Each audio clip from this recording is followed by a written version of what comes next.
Само възрастни хора ни посрещаха, спираха да поговорим и ни разпитваха как е там у нас. Сещаха се, че имат кой сестра или брат, кой братовчеди, преселени преди години в България.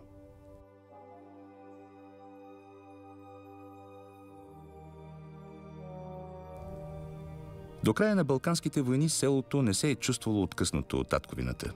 То е дало бойци българското опълчение по време на руско-турската война от 1877-1878.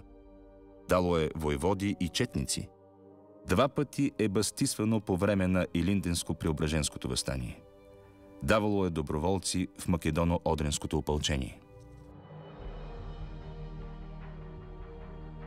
Сигурно за това от 1925, когато е в границите на Албания, до 1929 година, жителите му 3 пъти подават искане обучението на децата им да става на български език. И 3 пъти исканията са отхвърлени. След 1944 година, когато властта в Албания е взета от комунистите, водачът им Енвер Ходжа предлага на Отечествено-фронтовското правителство на България във Връбник и Мала Преспа да бъдат изпратени български учители. Водени от господстващите идеи за южнославянското обединение и от македонизма, българските управници отказват и препоръчват молбата за учители да се отправи към властите в Скопие. Днес никой не пречи на хората да се определят както искат. Казвам се Димитър Бело, доцент доктор, преподавател в Корченския университет, ръководител на катедра по език и литература. Произхождам от българското село Връбник, най-източната точка на Албания. Завърших българска филология в Юзо-Неофитрилски Благоевград. След това докторирах там по балканско езикознание. И от 2002 година съм преподавател вече тук по балканско езикознание, история на албански език и увод в езикознанието. Да си българин в Албания, какво да кажа, наравно сме с всички други. Няма никакво, както казах от началото, като се представих, съм избран и за ръководител на катедра с 90% от гласовете, така че няма никакви възражения в това дали си българин или си живеем нормално, както и другите. Напускаме Връбник, българското село, както го наричат местните албанци.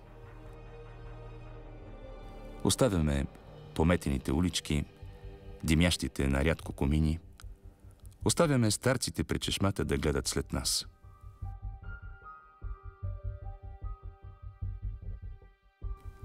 Оставяме селото с необраните чепки грозде по асмите.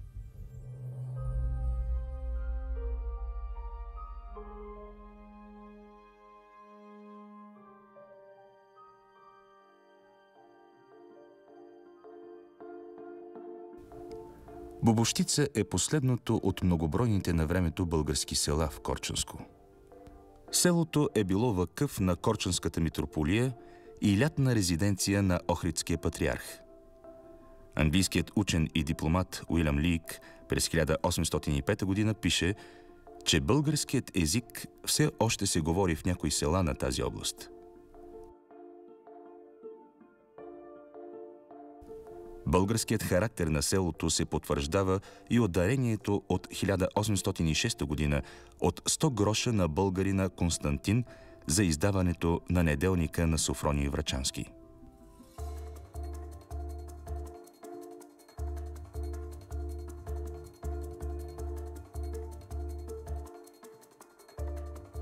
Според академик Снегаров, на 26 октомври 1873 г. жителите на Бобощица пишат молба до българския екзарх Антим I, написана с гръцки букви на бобощички диалект. В молбата се казва, че в Бобощица и в Дреново се говори български език. Описва се селото, разказва се за неговите околности и за стопанското му положение и се съобщава, че то от всякъде е обградено от албанци.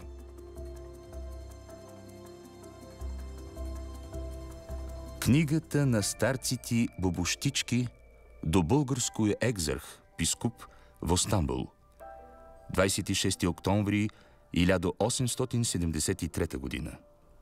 До пресветки татка наш, екзарка Антима в Стамбул. И со збор от благе уста ваша, и со умилвано писмо ваше до нашите браке, дето са българи, со метание, со свени колена, голема гришха ти чини селото наше татко наш.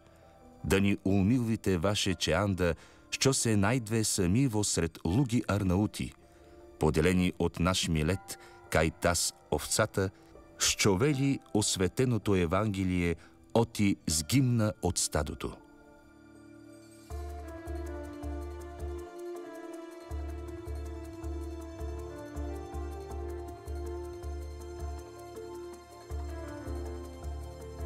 Според Сън-Стефанския мирен договор от 1878 година, Бобощица с цялото Корчанско влиза в границите на България, но Берлинският договор връща областта на Османската империя. Това кара много от бобощенци да имигрират или търсят препитание в чужбина – САЩ, Румъния. Емигрантите обаче не забравят селото. С техните помощи е изграден нов храм, където под късните гръцки надписи излизат и славянски букви.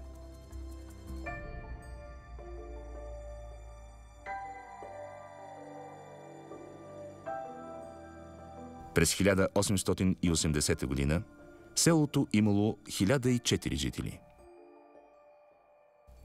По данни на Българската екзархия в началото на 20 век, в Бобощица има 250 къщи с 1471 жители. Густав Вайгант пише: българските села южно от Корча, Корица, Дреново и Бобощица образуват езиков остров, който не е във връзка с останалата българска езикова област. Това са последните останки от българската езикова област, разпростирала се някога на запад до Адриатическо море, за която напомнят много български имена на местности в района на Томорица и Опар, между Берат, наричан някога Белград, и Корча. Моя село е Бобощица. Јас сам родена туа, имам живено туа и жа умрам туа. Селото наше е много село стар. От године и от векови туа е зборван езиков, што ние му велиме кај нас. Во село наше сите селени зборвее сој език. Даскала нема патена туа. Токо се зборвеше и се научвеше по каштите. Наши родени ни зборвее немчендото и сика се има бандино, има зборвен, си зборвен езика у нас. След това интервю трябва да припомним един важен факт. Не друг, а бащата на македонизма, сръбският професор Стоян Новакович изследва диалекта на базата на текстове от родения в Бобощица Търпо Тимков, слуга в една цариградска гостилница. И лично той недвусмислено нарича бобощенския говор, както и говора на близкото до него село Дреново, български. И още един интересен факт. В Дреново е роден авторът на албанския национален химн Александър Ставре Дренова.